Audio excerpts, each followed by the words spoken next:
Once upon a time, in the faraway kingdom of Leora, nestled between misty mountains and endless green forests, there lived a princess named Alara. Unlike other princesses who spent their days adorned in jewels and silk gowns, Alara was curious, fearless, and compassionate. She loved exploring the castle gardens, observing the flight of birds, and studying ancient scrolls in the palace library. From an early age, she had shown an unusual strength of spirit.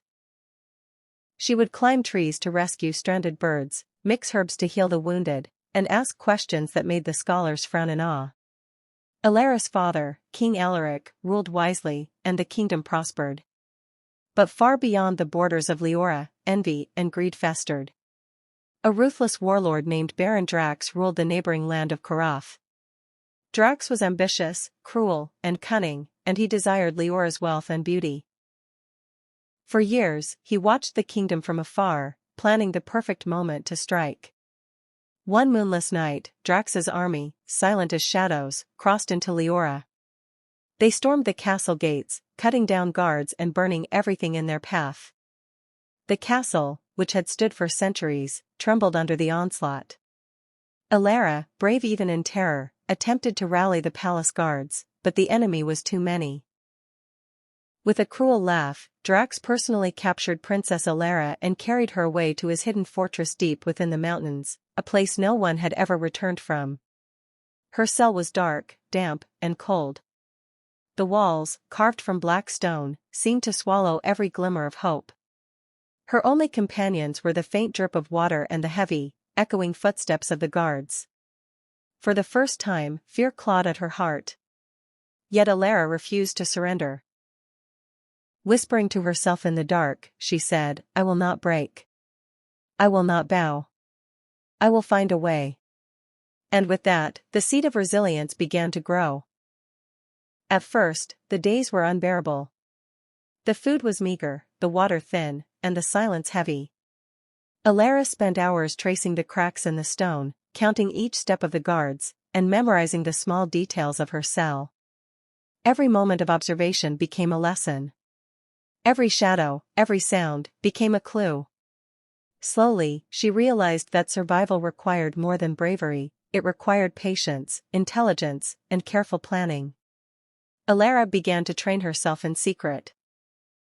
She practiced stretching and quiet movements to keep her body strong. She observed the guards' routines with meticulous attention, when they walked, when they rested, when their attention waned. She noticed the iron bar's weak points and the door's intricate lock, storing each detail in her mind. But knowledge alone was not enough. Alara needed to occupy her mind to preserve her spirit. She turned to memory, recalling every book she had read in the palace library. She recited stories of heroes, warriors, and wise rulers, letting their courage and cleverness inspire her. She drew intricate maps in her mind of the fortress and the surrounding mountains, plotting possible escape routes. When scratches and bruises appeared from minor accidents in the cold stone cell, she experimented with moss, roots, and herbs to heal herself. Her cell, once a prison, became a classroom, and she its most diligent student. Alara also discovered the importance of meditation and reflection. She would sit for hours in silence, focusing on her breathing, calming her mind, and sharpening her intuition. She realized that fear was natural, but it could be mastered. Her courage was growing not from defiance, but from understanding. Patience, knowledge, and resilience were her weapons. As months passed, Alara found small allies in unexpected places. She noticed a tiny mouse that scurried through the cracks in the walls. At first, it was simply a creature trying to survive, but Alara's kindness turned it into a secret messenger. She trained the mouse to carry scraps of messages, tied carefully to its tiny back, out of the fortress to reach loyal allies in Leora. Through these messages, she contacted Sir Kale, her childhood friend and loyal royal guard, who had been searching for her relentlessly. Meanwhile, Baron Drax grew frustrated by the princess's unwavering calm.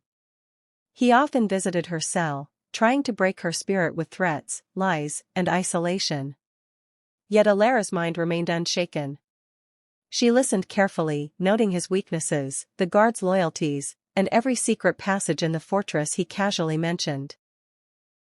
Each conversation, each observation, became another piece in her growing plan for freedom. One day, while exploring the tiny cracks in her cell walls, Alara discovered a hidden alcove where sunlight occasionally fell. There she found ancient inscriptions carved by previous prisoners. The words spoke of hope, wisdom, and survival. Inspired, she began crafting tools from scraps of metal and wood, learning the art of improvisation. She practiced quietly every night, turning fear into skill, despair into preparation. Months turned into a year.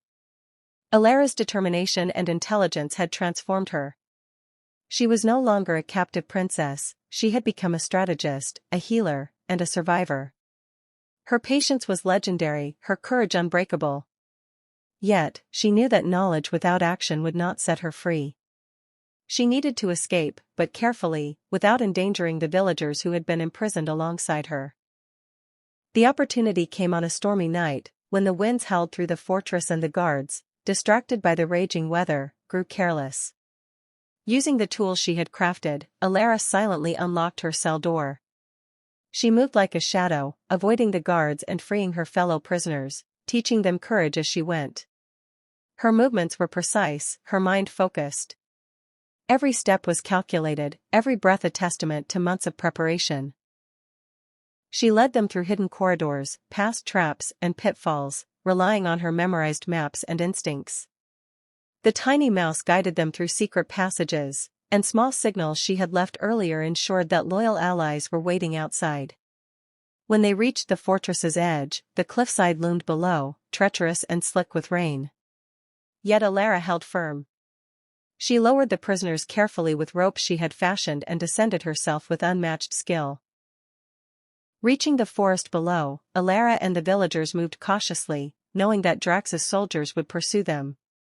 She used her knowledge of herbs to leave trails of smoke as distractions and concocted mild poisons to deter the enemy. Every action was a lesson she had learned in captivity: patience, observation, courage, and intelligence.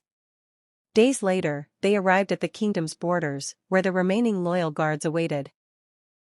The sight of Princess Alara alive and unharmed reignited hope in Leora. But the battle was not over. Drax's army had taken parts of the castle, and fear had begun to spread among the people. The princess knew that victory required more than bravery, it required leadership, strategy, and unity. Alara gathered the villagers and royal guards, sharing the lessons she had learned in captivity. She taught them patience, clever thinking, and resourcefulness. Together, they planned an assault to reclaim the castle. Alara led the strategy, knowing the fortress's hidden passages, Drax's weaknesses, and the morale of her people. The final battle was fierce. Drax had underestimated the princess, thinking that a captive princess would be weak. Yet he had not encountered a mind sharpened by survival, strengthened by patience, and fortified by courage. Through cunning traps, precise maneuvers, and sheer determination, Alara and her allies overcame Drax's forces. The warlord fell, defeated not merely by swords, but by intelligence, resilience, and the unyielding spirit of a princess who had refused to surrender. Leora rejoiced, and Alara emerged not only as a princess but as a hero, a leader, and an inspiration. In the days that followed, Alara worked tirelessly to rebuild the kingdom. She established schools in every village, teaching that knowledge and bravery were the greatest weapons of all. She fostered a new generation of leaders, healers, and strategists, sharing the wisdom she had gained during her imprisonment. Alara's story spread far and wide, a tale of courage and hope for generations to come. The princess, once confined by walls of stone, had turned her captivity into a school of life. She had learned patience, strategy, healing, and courage, and she had shown that even the darkest prisons could not imprison a determined heart. Her reign was marked by justice, intelligence, and compassion. The kingdom of Leora flourished, stronger than ever before, because its leader had learned that true strength is born in adversity. Years later, children would gather in the castle courtyard to hear the story of Princess Alara, the brave princess who learned courage behind bars. They would marvel at her wisdom, her bravery, and the cleverness that had saved not only herself but her kingdom. And in every tale told, one lesson remained clear: even when trapped by circumstance, the human spirit, fueled by learning, patience, and courage, can rise unbroken and transform the world. Princess Alera's story became a legend, a symbol of hope and resilience. Her courage inspired poets, scholars, and warriors alike. Even long after her time, the tale of the princess who refused to bow to fear reminded the world that true bravery is not the absence of fear, but the triumph over it.